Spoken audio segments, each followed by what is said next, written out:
2024 లేదా 25లో డిగ్రీ లేదా బీటెక్ చదివారా? సాఫ్ట్వేర్ జాబ్ కోసం ఎదురు చూస్తున్నారా? అయితే కోడ్ జ్ఞాన్ 100 డేస్ కోర్సులో చేరండి, జాబ్ సాధించండి. నమస్కారం ఉమా గారు. నమస్తే అండి. శని వక్రించడం అంటే ఏంటి? దీని ప్రభావం నక్షత్రాల వారీగా ఎలా ఉంటుంది? అండ్ దాంతోపాటు ఈ సమయం పాటు చాలామంది కూడా ఎవరైతే నక్షత్రం వారీగా మనం మాట్లాడుకుంటాం వారు ఎలాంటి జాగ్రత్తలు పాటించాల్సిన అవసరం ఉందంటారు? తప్పకుండా అండి. శని వక్రించడము మేజర్గా ఏమిటంటే శని వక్రించడము అంటే రివర్స్ మోషన్లో ఆ గ్రహము వెళ్తోంది అని ఒక అర్థంగా మనం భావిస్తూ ఉంటాం. కానీ నిజానికి ఖగోళంలో కానీ సౌర కుటుంబంలో కానీ ఏ గ్రహము కూడా రివర్స్ మోషన్లో వెళ్ళడం అనేటువంటిది మన కంటికి మనకి కనబడదు ఎక్కడ కూడా. మరి ఏంటి వక్రము అని అంటే, ఎప్పుడైతే గ్రహాలు తమ తమ కక్షల్లో ప్రయాణం చేస్తూ ఉంటాయో ముందు వెనుక ఉన్నటువంటి గ్రహాల యొక్క ప్రయాణం అనేటువంటిది వాటి యొక్క గమన శక్తి భిన్నమైన మార్పులకు గురైనప్పుడు వెనకాల ఉండేటువంటి గ్రహము కాస్త స్లోగా మూవ్ అవ్వడం లాంటి ఈ మార్పుల వల్ల దాన్ని వక్రించడము అనేటువంటి దానిగా మనం చూస్తూ ఉంటాం. నిజానికి ఈ వక్రము అనేటువంటిది ఒక భ్రాంతి మాత్రమే. అయితే ఈ శని అనేటువంటి ఆయన జనరల్లీ ఎలాంటి వాళ్ళు అంటే మనందరికీ తెలిసిందే, ఒక నిబద్ధత, తర్వాత ఒక క్రమశిక్షణ, తర్వాత ఒక కర్తవ్యము, ఒక బాధ్యత, ఒక డెడికేషన్, డిటర్మినేషన్, ఇలాంటివన్నీ డిసిప్లిన్, ఇవన్నీ కూడా కలగలిసినటువంటి ప్లానెట్ శనిగ్రహము. నిజానికి మనం శని అనేటువంటి ఆయన్ని ఏలినాటి శని వచ్చినప్పుడు అప్పుడు చాలాసార్లు సందర్భాల్లో తిట్టుకుంటూ ఉంటారు. అది చాలా తప్పండి. శని కనుక యోగించారు అంటే వాళ్ళ లైఫ్ అనేటువంటిది ఎక్కడికో వెళ్ళిపోతుంది. ఎవరి సహాయ సహకారములు కూడా అవసరం లేకుండా వాళ్ళంతటా వాళ్ళే నిలబడగలిగేటువంటి కెపాసిటీ ఉన్న వాళ్ళగా వాళ్ళు ఎదగగలుగుతారు. అది శని అంటే. సో మేజర్గా ఇప్పుడు శని అనేటువంటి ఆయన మందగమనుడుగా శాస్త్రం చెబుతోందండి. అంటే స్లో మూవింగ్ ప్లానెట్ అనమాట. రిజల్ట్స్ కూడా అలాగే స్లోగా, పనులన్నీ స్లోగా వెళ్తూ ఉంటాయి, డబ్బులు స్లోగా వస్తుంటాయి, ప్రమోషన్ స్లోగా వస్తుంది, పెళ్లి స్లోగా అవుతుంది. కానీ ఎప్పుడైతే వక్రిస్తారో భిన్నమైన మార్పులకి కలిగి ఫాస్ట్ రిజల్ట్స్ అనేటువంటి వస్తాయి, ఇమీడియట్ యాక్షన్స్ ఉంటాయి ప్రతి దాంట్లోనూ. అది మంచైనా చెడైనా ట్రాన్స్ఫర్లు ఫాస్ట్గా అయిపోతాయి, ఉద్యోగం ఫాస్ట్గా వచ్చేస్తుంది, పెళ్లి ఫాస్ట్గా అయిపోతుంది, ఉద్యోగం ప్రతి దాంట్లోనూ కూడా ఇమీడియట్ యాక్షన్స్ వచ్చేటువంటిది శని వక్రించినప్పుడు. అది గోచారంలో అయినా పర్సనల్ చాట్లో అయినా.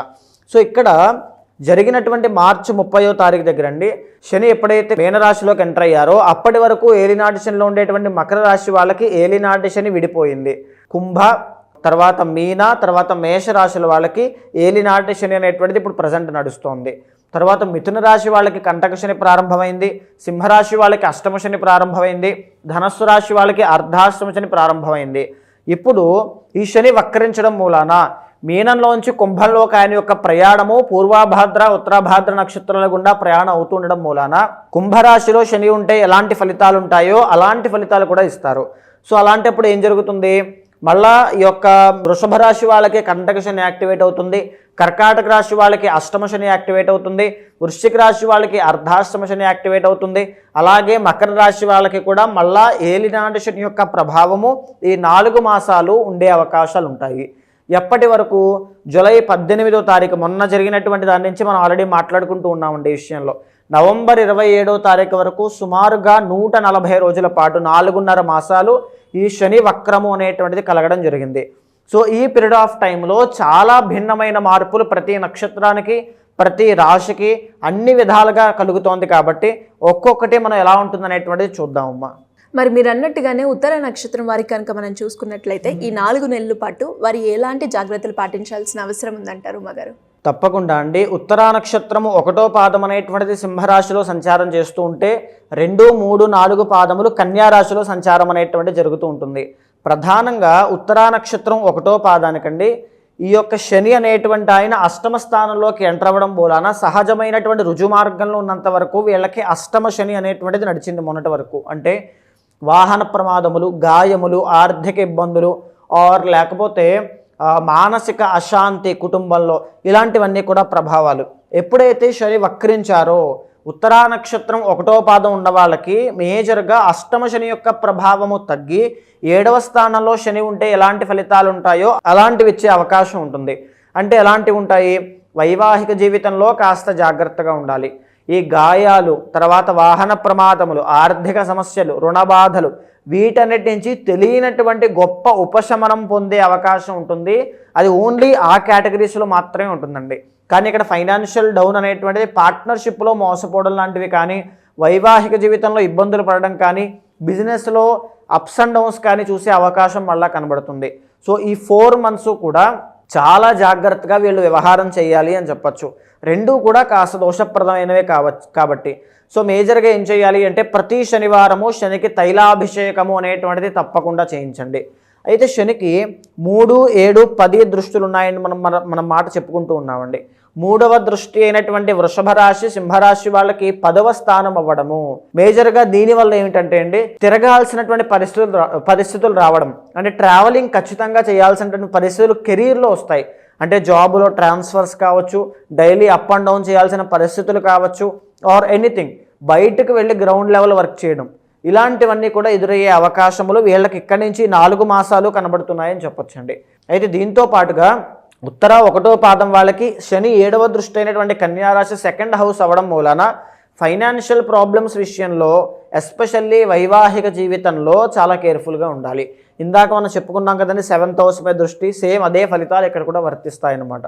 సో ఇక్కడ వైవాహిక జీవితంలోనూ, బిజినెస్లోనూ, ఆర్థిక వ్యవహారాల్లోనూ చాలా జాగ్రత్తగా బాధ్యతగా నిర్ణయాలు తీసుకోవాలి. సో అయితే శని యొక్క 10వ దృష్టి ధనస్సు రాశి మీద పడడం మూలాన మేజర్గా సంతానము, సింహరాశిలో ఉండేటువంటి ఉత్తరా నక్షత్రం 1వ పాదం వాళ్ళు ఎవరు చూస్తున్నా మీ సంతానానికి ఎవరికైనా సరే ఉద్యోగం రావడం లేదు, ఆ ఉద్యోగం వచ్చే అవకాశం ఇప్పుడు మీకు మీ పిల్లలకి కనబడుతోంది అని చెప్పచ్చు. 100% అండి. సంతానం విషయంలో శుభవార్తమైనటువంటి యోగం కనబడుతోంది. అయితే ఎలా ఉన్నప్పటికీ కూడా ఒక 40-60 లాగా శని అనేటువంటి ఆయన దోషప్రదంగా ఉన్నారు కాబట్టి మేజర్గా మీరు శనికి తైలాభిషేకం అనేటువంటిది 100% చేయించండి. పర్సనల్ చాట్లో శని కనుక బాగున్నారంటే ఎక్స్ట్రాడినరీగా ముందుకు వెళ్తారు. అక్కడ కూడా వీక్గా ఉన్నారంటే చాలా కష్టాలు అనుభవించేటువంటి ఈ 4 నెలలు శత్రు బాధలు ఇలాంటివి చాలా ఎక్కువగా ఉంటాయి. కాస్త జాగ్రత్తగా ఉండాలి. అయితే అండి ఉత్తరా నక్షత్రము 2, 3, 4 పాదం కన్యా రాశిలో సంచారం చేస్తూ ఉంటాయి. మేజర్గా వీళ్ళకి ఏంటి అంటే ఈ 4 మాసాలు కూడా రాజయోగము అని చెప్పొచ్చండి. ఎందుకు రాజయోగము? శని 7వ స్థానంలో ఉంటూ వక్రించడం మూలన 6వ స్థానమైనటువంటి కుంభాన్ని చూస్తూ ఉన్నారు కాబట్టి ఈ కన్యా రాశి వాళ్ళకి అద్భుతమైన రాజయోగం పడుతోంది. ఎలాంటి ఫలితాలు ఉంటాయి? రుణ బాధలు, అప్పుల విషయంలో బాధలు పడుతూ ఉంటే 100% అప్పులు తీరిపోయేటువంటి యోగము ఈ 4 నెలలు టిల్ November 27 లోపు మీకు ఖచ్చితంగా కనబడుతుంది.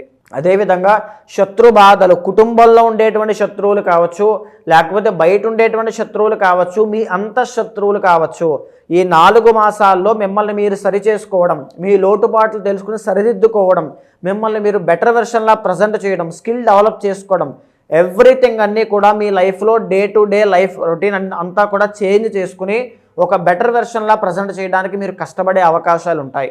చాలా బాగుంది.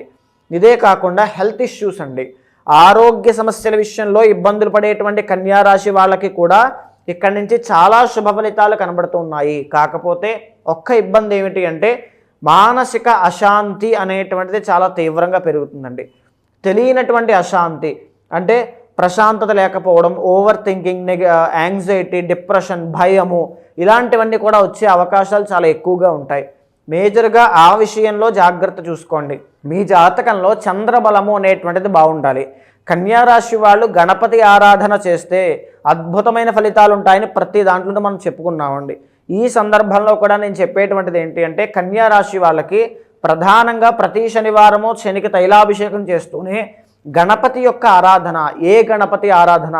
పాదరసంతో తయారైనటువంటి గణపతి యొక్క విగ్రహాన్ని తెప్పించి దానికి ఆ యొక్క విగ్రహాన్ని, మూర్తిని ఇంట్లో పెట్టి ఆ స్వామివారి ముందు మీరు ధ్యానం చేసినా, జపము చేసినా, అర్చన చేసినా విశేషమైన ఫలితాలు ఉంటాయి. ఈ శని వక్రించడం మూలాన ఈ మానసిక అశాంతి, ఉత్తరా నక్షత్రం 1వ పాదం వాళ్ళకు ఉండేటువంటి ఆ సమస్యలు కావచ్చు, ప్రతిదీ కూడా మీరు శనికి తైలాభిషేకం చేయండి.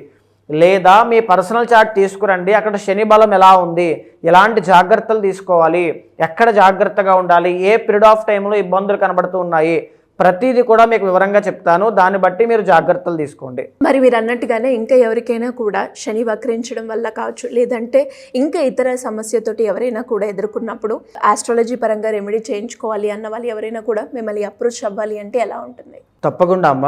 మనం ఇప్పుడు మాట్లాడుకునేటువంటి అంశములన్నీ కూడా గోచారానికి సంబంధించినవండి. కానీ మీ పర్సనల్ చార్ట్ అనేటువంటిది మీకు మాత్రమే మీ కర్మానుసారైనా వచ్చినటువంటిది కాబట్టి మీరు ఎలాంటి సందర్భాల్లో ఇబ్బందులు పడేటువంటిది ఉంది, ఎక్కడ జాగ్రత్తగా ఉండాలి, ఎక్కడ మనం ప్రికాషన్స్ తీసుకోవాలి, ఎలాంటి కర్మ ఉండడం వల్ల మనం ఏ సమస్యలు ఇరుక్కుంటామో దానికి సంబంధించి ఎలాంటి పూజలు చేసి ఆ కర్మని ప్రాయశ్చిత్తం చేసుకుని ముందుకు వెళ్ళాలి, ప్రతిదీ కూడా మీ జన్మ కుండలిలో తెలుస్తుంది.